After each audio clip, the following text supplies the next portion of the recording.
Hello everyone, welcome to my channel. Please subscribe and keep watching more details. Bold and the Beautiful early spoilers August 18th to 22nd, Ridge and Brooke's shocking betrayal revealed. Bold and the Beautiful spoilers for August 18th to 22nd, 2025, see Ridge Forrester Torsten K and Brooke Logan Catherine Kelly Lang's ultimate betrayal. As we always do on early edition day, we talk about what's coming the rest of this week and then dive into what's ahead for next week. Real quick, I want to mention something that happened on Wednesday. I don't know if you've seen the episode yet or not. Ridge reluctantly left Brooke at Forrester Creations and went to the mansion to see Taylor Hayes' Rebecca Budig. Brooke is upset that he had to go see Taylor. But Eric Forrester John McCook assured Brooke that they are meant to be. She was telling Eric and Katie Logan Heather Tom that what happened in Italy between her and Ridge was magical. Then Nick Maroney Jack Wagner shows up all ready to propose. I mention this because I was really bothered by both Brooke and Ridge behavior, which we are going to see continue to play out this week when dealing with the people they are dumping. Nick popped out a ring to propose, said he loved her, and Brooke looks at the ring with a big smile and says, "I love you too," clearly leading him on. At the same time, Ridge was over at the Forrester mansion. He walked in and kissed Taylor like nothing was wrong. She's talking about the wedding, and he's talking about it with her. He tells her he loves her. Ridge wasn't giving any hint that there was trouble, and yet he is about to crush her. It is just a real betrayal. It seems like they're setting them up to think everything's fine instead of just walking in and saying, "Hey, we need to talk." On Thursday, August 14th, Electra Forrester Lania Grace makes a big decision. She tells Will Spencer Crew Morrow she's ready to take their relationship to the next level on Bold and the Beautiful. Electra is very thankful that Will has been patient and waiting for her to get ready to take this step. It was kind of interesting when he hugged her on Wednesday. She said that on Wednesday and is going to repeat it on Thursday. Will kind of looked less than thrilled at the idea of waiting much longer. I mean, Will is a Spencer male after all. With Luna Nozawa Lisa Yamada awake and the fact we know Remy Price Christian Weissman is still lurking, I just hope neither of their personal stalkers show up to interrupt their getting intimate. But Electra is going to tell him this week that she's ready. Taylor is questioning the emotional moment between Ridge and Brooke in Italy when he talks to her more about it. I just wonder if Taylor is going to have to pull the truth out of Ridge like she is a dentist pulling molars. Taylor tells Ridge, yes, Brooke has a future. She survived this ordeal, but her future is not going to be with Ridge because Taylor says she's not taking off her engagement ring. Well, that's going to be awkward because whether the ring stays or goes, Ridge is going back to Brooke soon. We should also be getting more of Brooke Logan telling Nick she loves him. It'll pick back up where it was on Wednesday and repeat. But I suspect that Brooke misleads him for a couple of minutes and lets him think there's hope. Then she betrays Nick and finally says, "Look, Ridge and I had a moment. We reconnected. We're getting back together."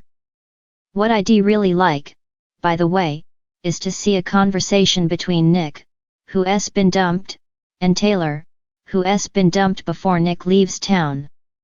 Jack Wagner is gone very soon.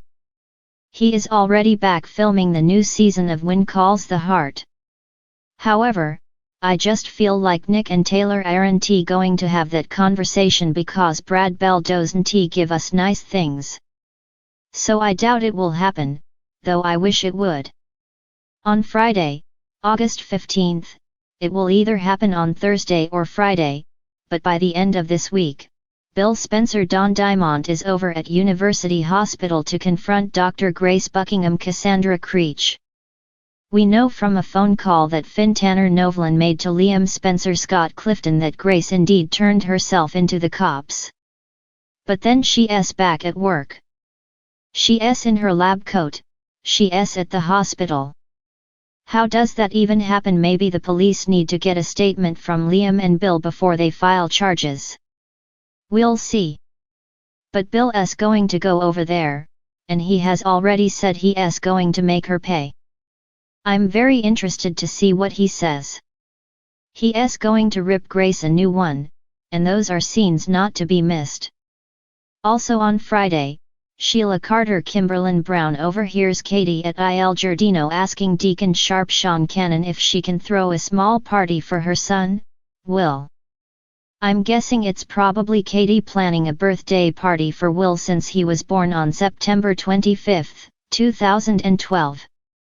By the way, it's funny because he should be turning 13, and instead, we've got this intimacy plot. So Sheila may be lurking and listening just to make sure nobody suspects Luna is alive.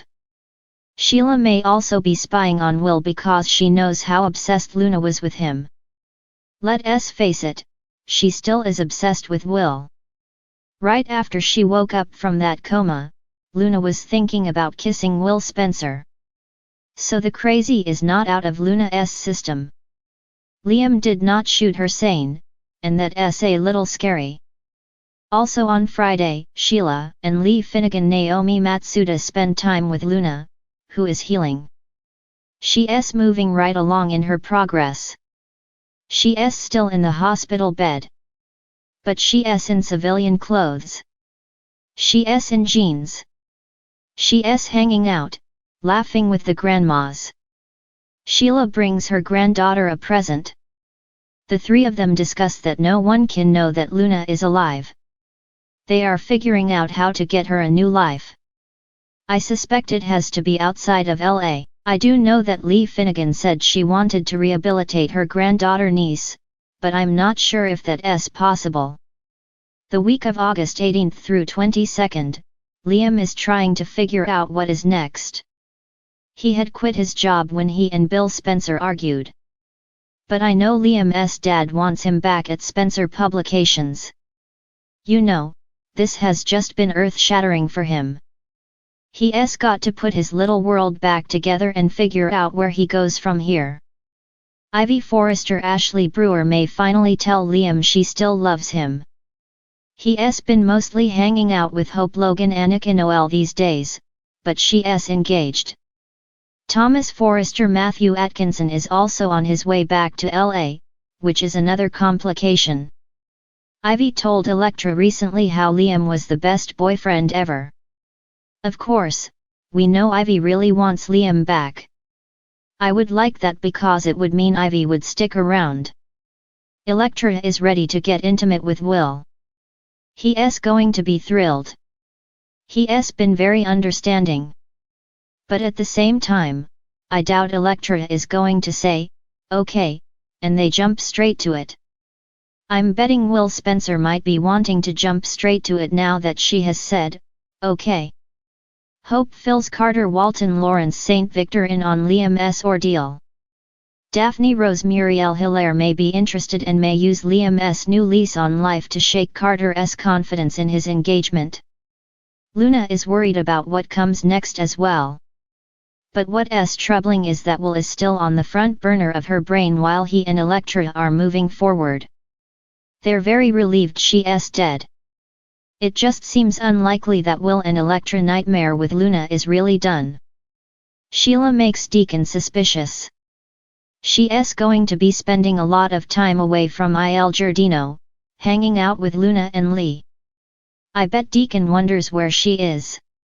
Hopefully, Deacon is not going to think that his 8-toed honey met a new man, follows Sheila, and finds out about Luna.